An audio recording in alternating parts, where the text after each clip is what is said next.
Hey everybody, it's Scott Shetler from Extreme Performance Training Systems. In today's video, I'm actually doing this video for my Strength and Conditioning for Combative Athletes playlist on my YouTube channel. And in today's video, what I want to do is take the opportunity to answer some questions regarding some comments that I made on my recent appearance on Ryan Ford's Grappling Central podcast. One of the things that we had talked about was the importance of aerobic energy systems development and muscular endurance. So some of the questions that I've received since the show were in regards to muscular endurance and how does one go about training it. Now, muscular endurance is more important than just quote-unquote cardio. Oftentimes when we're talking about the physical preparation of a combative athlete, whether it's an MMA fighter or a BJJ sport competitor, the topic of cardio often comes up. He's got good cardio, he's got bad cardio. So cardio in general refers to the aerobic and anaerobic energy systems development of an athlete. So cardio is just kind of a generalized term that we assign to somebody's level of conditioning.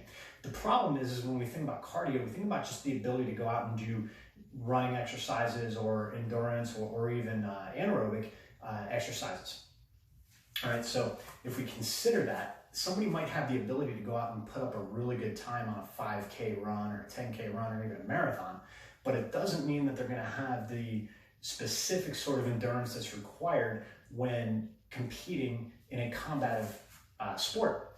If you think about it, if I go out and I just do a lot of running or swimming or things to build up my aerobic energy system, I'm giving myself a really big gas tank.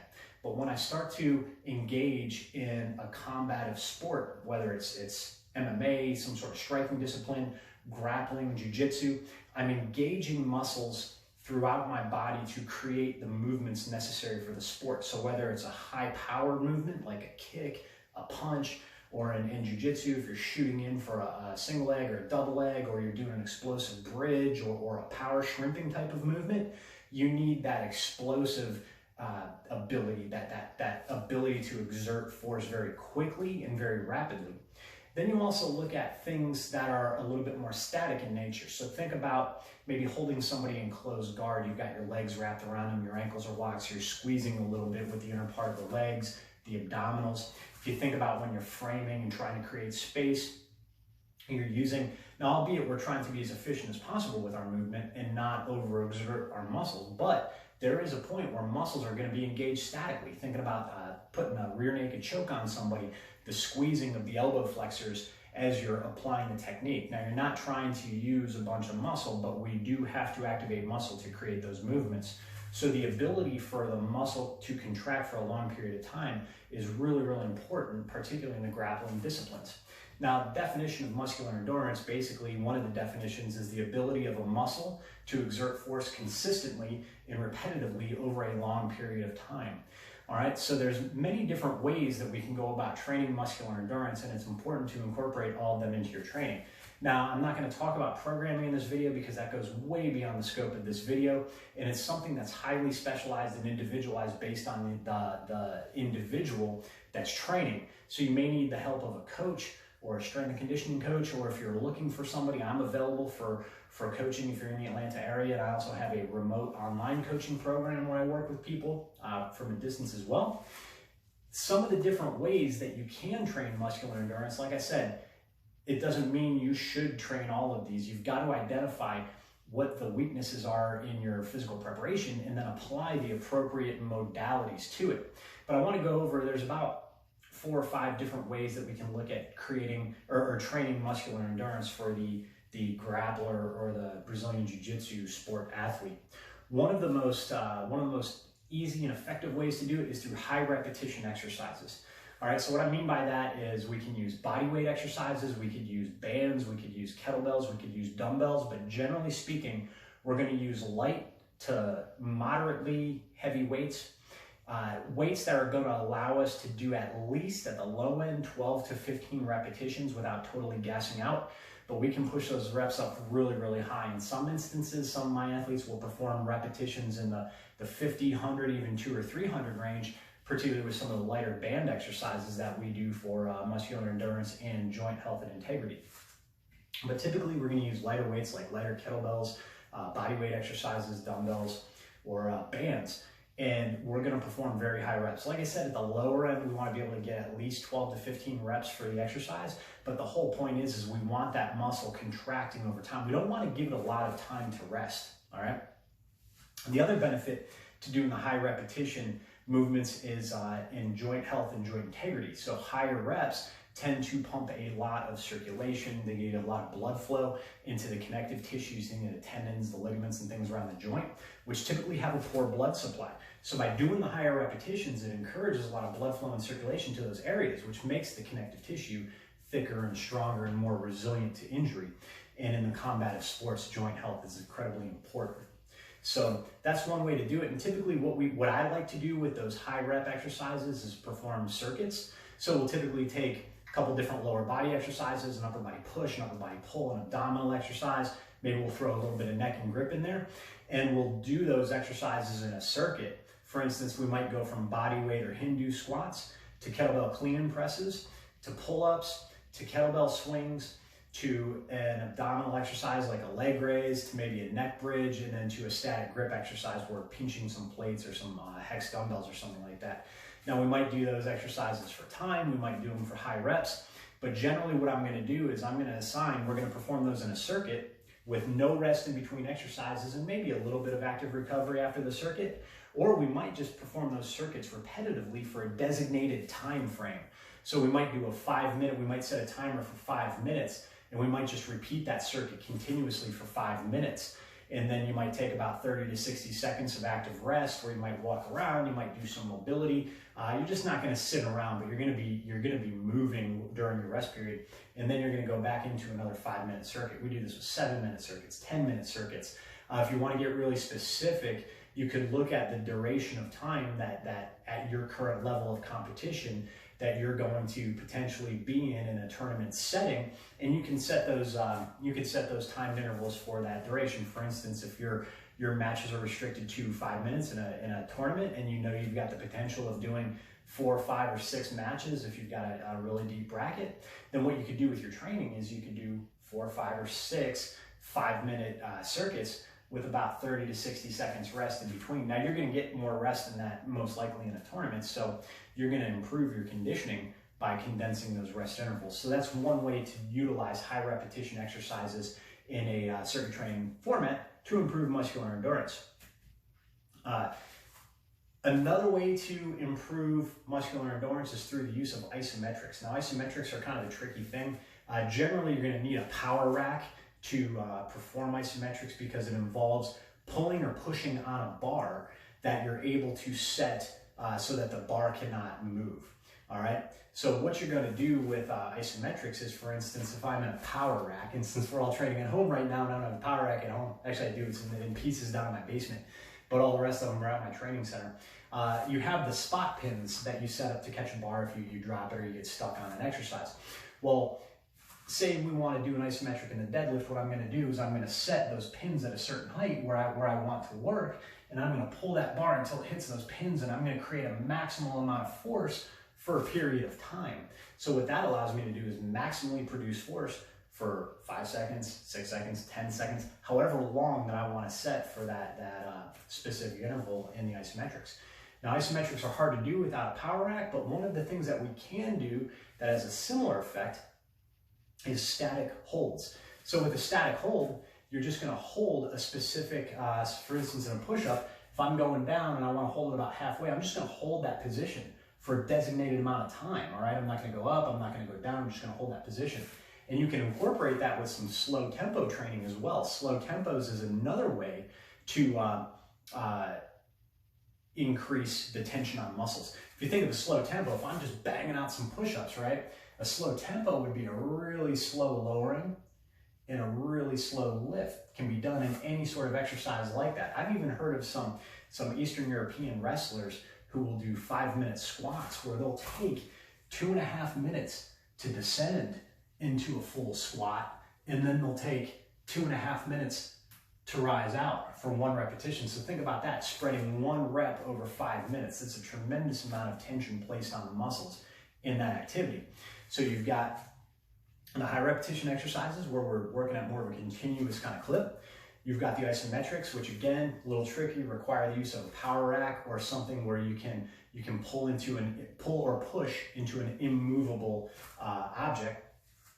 Hard to do for home training, but if you get a little creative or you got a power rack, you can do it. Slow tempo training, where we're going to go really, really slow during exercises. Now that's not going to work with a more dynamic exercise like a kettlebell clean. Obviously, a clean, a swing, or a snatch, I can't really pause or slow that tempo down because it's more of a dynamic movement. But if I do a clean and press, the clean is dynamic, but then I could go really slow on the press, and I can incorporate those pauses to keep more tension on the muscles. So that's one way you can do it in a more dynamic exercise. But if it's an exercise like a kettlebell swing, a clean, or a snatch or something like that, you're only going to be able to do those for reps. So those fit the bill for the high rep exercises, but not the slow tempo or the rep pauses or anything like that. So again, just to recap, we got high repetition exercises, we've got slow tempo exercises, and you can slow the tempo down as low as 30 seconds or all the way up to 5 minutes or more, but you can get creative with how you plug that into your training.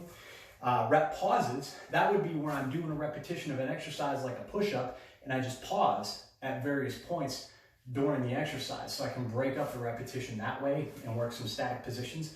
And then you have static holds, which is where you just get into a certain position and hold it. And you think of some more of the traditional martial arts that might have people hold a horse stance where they go down and they hold this position. Well, that's an example of a static exercise for the legs. All right, so that's a fantastic way to improve muscular endurance in the leg muscles.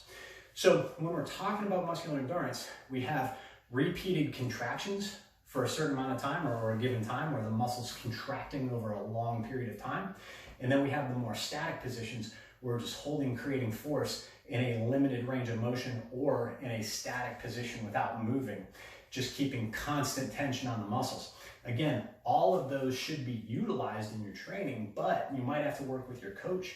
You might have to work with a specific strength coach in order to determine which of those you need to plug into your training program at this one point in time. So just to close out this video, I just want to demonstrate, we're going to do with some push-ups, I want to demonstrate this so you get a visual idea of what I mean from some of these muscular endurance training modalities.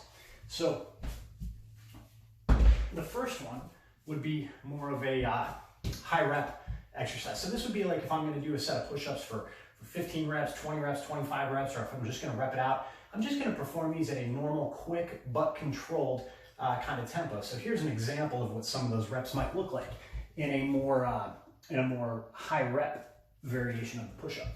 So you're going to get into your push-up position, then you're just going to kind of bang them out in a good, quick, controlled clip. All right, so high rep variation of the push-ups is going to look like that. See, it's a little bit more continuous, but when I do a lot of repetitions, I'm placing the muscles under a great deal of stress, and they're contracting multiple times over a long period of time. And as I get more efficient at doing that, I'm going to improve my muscle endurance in the triceps, the shoulders, and the chest, which are the muscles utilized in a push-up.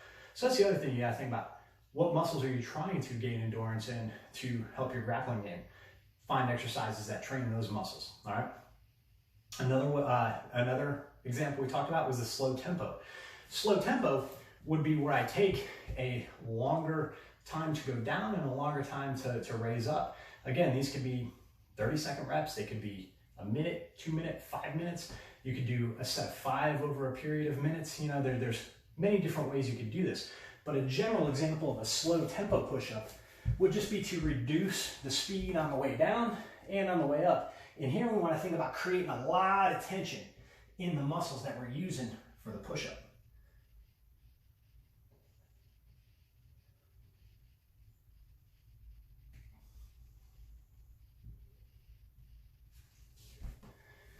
See, so that's a lot different than doing the high repetition variation. Now, another example that we talked about is the static hold. And that's where I would just work a certain position of the push-up. Now, if we want to take the push-up, for example, here we've got basically our locked out position. We've got our bottom position where our muscles are fully flexed.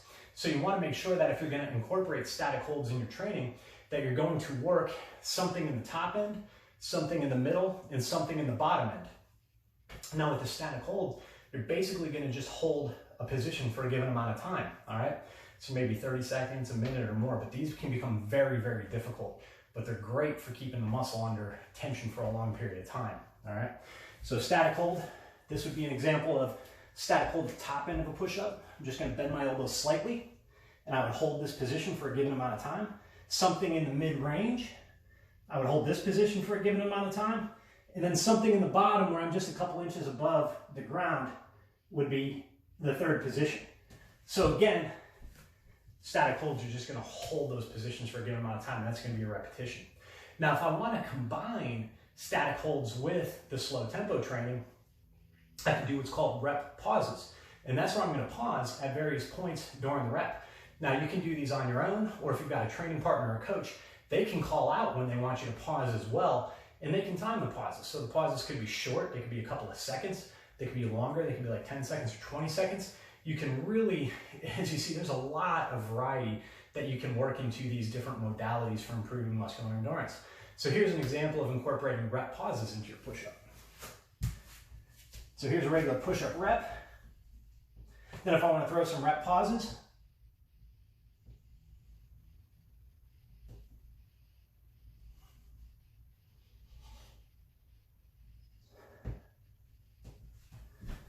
so you see, it doesn't have to be that specific. You can just pause throughout the repetition wherever you want to. So again, muscular endurance training it's an important component when we're talking about training for combative athletics, for grappling, for jiu-jitsu. But we've got to make sure that we're doing all the muscles in the body. We're building endurance, not just in one area. You can't just do these with push-ups. You can do them with your squats, you can do them with your lunges, you can do them with your rows, you can do them with your inverted rows, your pull-ups, your grip exercises, your neck exercises, your abdominal and torso training, the low back.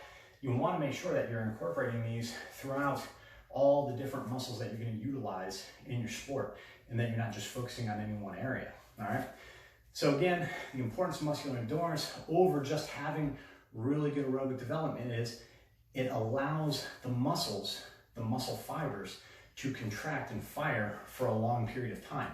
If I just rely on traditional cardio methods to kind of give myself a bigger gas tank, that's great. I'm gonna have the ability to go for a long period of time. But if my muscle fibers can't contract repeatedly for a long period of time, I'm gonna gas out. My grip's gonna go, my muscles are gonna lock up, and I'm not gonna be effective on the mat or in the ring. So hopefully you enjoyed this video. Thanks for those of you who listened to the interview that I did on the Grappling Central podcast, and if you have questions, by the way, I appreciate it. It's giving me content to do for these videos. If you've got any other questions, please don't hesitate to ask. You can leave them in the comments below the video or shoot me an email at sky@uptsgym.com. Get a hold of me on social media. If you haven't seen, or excuse me, if you haven't listened to the podcast, I'm going to include a link in it in the show notes below, so make sure you check it out. If you're interested in a little bit more specificity with your training, I do offer online coaching and consulting. We've got some different programs in that regard. If you're interested in that, you can shoot an inquiry through me at sky@uptsgym.com as well.